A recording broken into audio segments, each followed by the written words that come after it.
Well, I'm back.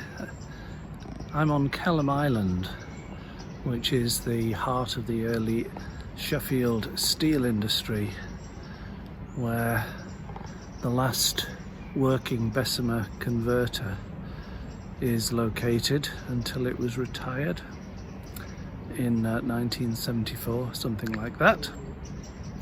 Anyway, I used to live here. I think it's 8 or 9 years ago now, in a fabulous flat which friends very kindly rented to me for a year whilst they were on voluntary service overseas in Guyana. That's in South America, not Africa as I might think. And it was one of, if not the happiest years of my life. On the second floor flat, small flat, one bedroom flat. I just started, I'd come back to Sheffield from Lanzarote, and I'd started making tin amps and selling them to the Conran shop and Selfridges in London. I had a workshop nearby, very tiny, very cramped, but with my soldering iron and my glue gun I used to make tin amps in vintage Golden Virginia tobacco tins and sell them to shops up and down the country and Europe. And I was very happy and a busy boy. Kelham Island was in its ascendancy as a sort of hipster place then, and I like to think I had something to do with its renaissance, perhaps not. And then I moved, but Kelham Island has gone on leaps and bounds. I used to, even in winter, I used to wrap myself up and take a cup of tea out onto the balcony. I think I spent some of every day on the balcony, either breakfast, lunch or supper, every day of the year, whatever the weather. Absolutely loved it, and caught sight of the blue flash of the kingfisher on the river many times. This is the River Don, a famous industrial river, but now it's sort of rewilded. I'll just give you a view of the river and the green banks. I joined briefly a volunteer group to remove knotweed from an island just up there by the weir. And on my 60th birthday, oh yes, my brothers and sisters joined me, and we set off canoeing on the Don from just up the river here by the Kelham Island Industrial Museum. Don't mention the barbecue and the firemen. Not my finest hour. All good now though. And coming back, as I say, 7 or 8 years later, I'm just flooded with gratitude to have experienced such a fantastic year when Kelham Island was being revitalized in its apartments and its coffee shops and eateries. It already had Sheffield's very first real ale pub, the Fat Cat, which my mate Bruce was a partner of from the very earliest days. I don't think he is anymore.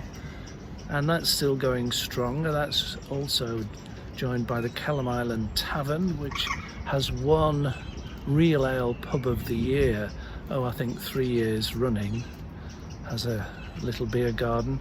So with the new eateries, I fancy going for lunch to a new Sardinian eatery here called Domo. I've not been there before, it's been here a few years, but as I say, this is a sort of a nostalgic visit, and as they say, nostalgia isn't what it was. For me, nostalgia was sad. The backward glance of nostalgia really, up until very recently, didn't do me any good at all. It almost rubbed my nose in the things that I missed or thought I should have been doing and didn't. Bizarre, I know. This is both an exception to the rule, because I know I really enjoyed living here in the moment, and yet the truth is, between you and me, I still felt a bit lost, because I was in between. I was an in-betweener then, in a way that I don't feel I am now. I feel I've come to rest in my tiny house. I mean, not like it's a coffin, come to rest. Or a wheelie shed, as my mate Andrew calls it. But just, yeah, come to rest in terms of content and happy. Not complacent, but absolutely content. A big factor of contentment for me anyway is my morning walk in the woods, which I did at 7 o'clock this morning, is absolutely restorative. It was drizzly this morning. Loved it. I said hello to the trees. They said hello back. Nice to see you again, Phil. Have a little chat with the trees, and the view over the dale.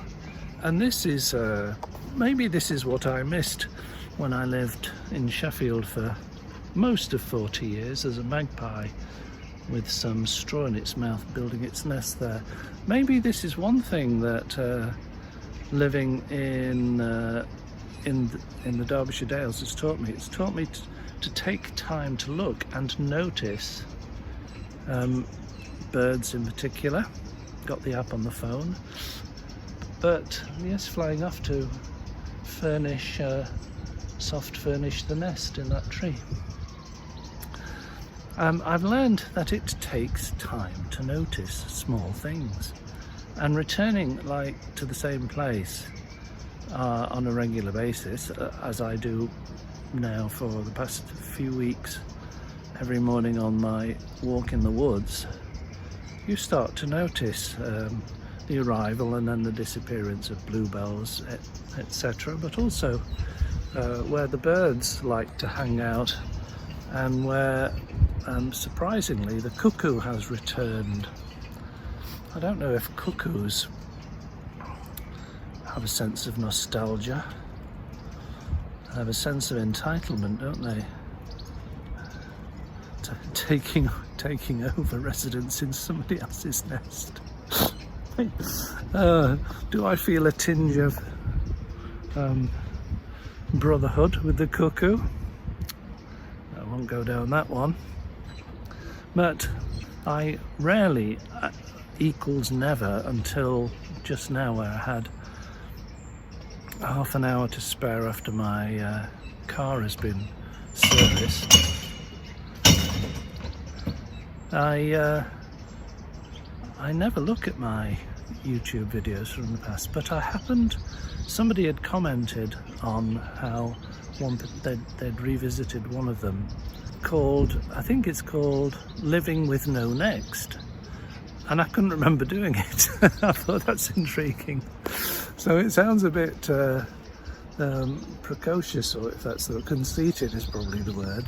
I actually watched and enjoyed my own video, and it was when I was on Mallorca. It's when I actually wrote the first chapter, or the introduction of my book, Mistaken Identity. So it all came flooding back, and the Spanish oranges in Soya, the hill town where I was.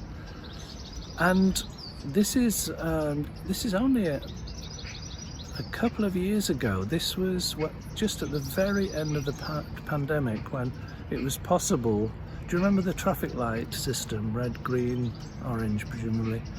And I'd been to visit my daughter in Mexico at the earliest opportunity, and then to get back I chose to go through a green country, and there was only Iceland open at the time, except just as I was about to book my flight, there was an alert on my phone, and the Balearics, I went Balearic because Mallorca, Minorca, Ibiza had just turned green, so I booked my flight. Really, I hadn't been to, I'd been to Minorca before and Ibiza, but hadn't been to Mallorca, so booked a flight to Mallorca for my 10 days quarantine on the way back, and recorded this video, living without a next. And I made, I remember it now, it was absolutely wonderful, but I made the confession that I was really addicted to not this, but the next this, as if something in this is missing. Well, this little nostalgic return to Kelham Island and this flat where I used to live for a year has made me really open up and appreciate the difference. And I have to give a lot of credit, I think, to moving to Bakewell and being quiet and meditating most mornings with John Butler, and opening up the sort of goldfish bowl of city life to the much open, wider space of being a country dweller. It's taken a few years, but look at the jacket I've got, green jacket. It's not a Barber, it's Fat Face actually. It's a gift from my mate Andrew, actually. In the countryside, taking time to notice the changing seasons, connect with the trees, connect with the birds, and in contrast to life in the city, it must be possible in the city to live in the moment. Of course it must. I just didn't know how when I lived here, and now I do. No, I don't mean I live here. Now I do connect much more with living in the present moment with no next. This is enough. Here is the famous Fat Cat in Sheffield, and here is the menu. What a fantastic pub menu. Main meals £5.95. What's not to like? This roof, this flat roof at the back of the Fat Cat, by the way, where Jarvis is having his fag, is the legendary venue, or stage, for an absolute packed audience of several thousand people here on a brilliant sunny, it'll be a July day during what's become the largest city music festival, Tramlines. And in those days it was all free in the city centre. Every pub, every church hall, every venue had live music for the weekend. Absolutely brilliant.